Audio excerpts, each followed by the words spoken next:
नमस्कार दोस्तों, welcome to कुच्ची नानू। आज हम आपके लिए लेकर आए हैं बहुत ही मज़ेदार कहानी, जिसे सुनकर आप हंस हंस कर लोटपोट हो जाएंगे। तो चलिए शुरू करते हैं आज की कहानी। एक बार की बात है, राजा कृष्णदेव राय के दरबार में इस बात पर गर्मा गर्म बहस हो रही थी कि मनुष्य का स्वभाव बदला जा सकता है या नहीं।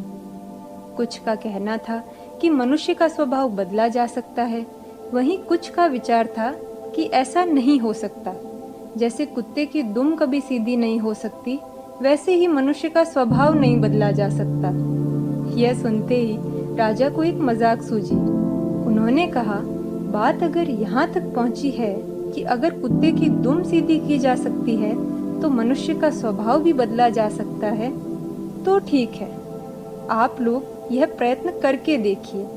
और राजा ने कुछ चुने हुए दरबारियों को कुत्ते का एक एक पिल्ला दिलवाया और 6 महीनों के लिए हर महीने उन्हें 10 स्वर्ण मुद्राएं देना निश्चित किया। इन सभी को पिल्लों की दुम सीधी करने का प्रयत्न करना था। इन्हीं दरबारियों में एक तेनालीराम भी थे। सभी दरबारियों ने पिल्लों की दुम सीधी करने की बहुत कोशिश की। एक ने तो पिल्ले की पूंछ के छोर को भारी वजन से दबा दिया ताकि दुम सीधी हो जाए। दूसरे ने पिल्ले की दुम को पीतल की एक सीधी नली में डाले हुए रखा। वहीं तीसरे ने तो अपने पिल्ले की पूंछ सीधी करने के लिए हर रोज पूंछ की मालिश करवाई। एक दरबारी तो और भी महान निकले और किसी तांत्रिक को ही पकड़ लाए जो मंत्र पढ़कर इस काम को करने का प्रयास कर रहे थे। और एक दरबारी थे बहुत ही आशावादी, मोटिवेशनल स्पीकर जैसे। उन्होंने पिल्ले को सामने बिठाकर 6 महीने तक हर दिन उसे भाषण दिया कि पूंछ सीधी रखनी चाहिए, पूंछ सीधी रखो भाई। वहीं एक दरबारी ने सोचा कि पिल्ले को मिठाइयाँ खिलाता हूँ, शायद इससे ये खुश हो जाए और मान जाए और अपनी पूंछ सीधी कर ले। अब हम आते हैं तेनालीराम पर कि उन्होंने क्या किया। तेनालीराम पिल्ले को इतना ही खिलाते थे जितने से वह जीवित रहे। इसी तरह 6 महीने बीत गए और राजा ने सभी दरबारियों को पिल्लों सहित दरबार में उपस्थित होने का आदेश दिया। सभी दरबारियों ने हट्टे कट्टे और स्वस्थ पिल्ले पेश किए, लेकिन जब पहले पिल्ले की पूंछ से वजन हटाया गया तो वह एकदम टेढ़ी होकर ऊपर उठ गई। दूसरे की पूंछ से जब नली निकाली गई तो वह भी टेढ़ी हो गई। इस तरह सभी दरबारियों के पिल्लों की पूंछें भी टेढ़ी ही थी। अब आई तेनालीराम के पिल्ले की बारी। जैसे ही सबने उसको देखा, सबका मुंह खुला का खुला रह गया। तेनालीराम ने अधमरा सा पिल्ला राजा के सामने कर दिया।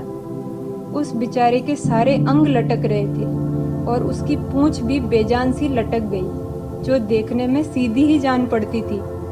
तेनालीराम बोले, महाराज, मैंने कुत्ते की दुम सीधी कर दी है। पर कुत्ते की हालत देखकर राजा को बहुत गुस्सा आया।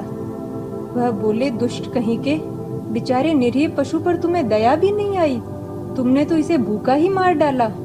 इस बेचारे में तो पूंछ हिलाने जितनी शक्ति भी नहीं है। तो तेनालीराम बोले, क्षमा कीजिए महाराज, परंतु अगर आपने कहा होता कि पिल्ले को अच्छी तरह खिलाया पिलाया जाए तो मैं कोई कसर नहीं छोड़ता।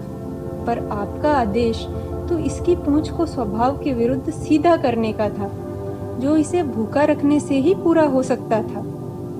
बिल्कुल ऐसे ही मनुष्य का स्वभाव भी असल में बदलता नहीं है, पर आप उसे काल कोठरी में बंद करके, उसे भूखा रखकर, उसे यातना देकर उसका स्वभाव मुर्दा बना सकते हैं। तेनालीराम के उत्तर को सुनकर महाराज भी निरुत्तर हो गए। तो दोस्तों, कैसी लगी आपको आज की कहानी? क्या आप भी तेनालीराम से सहमत हैं?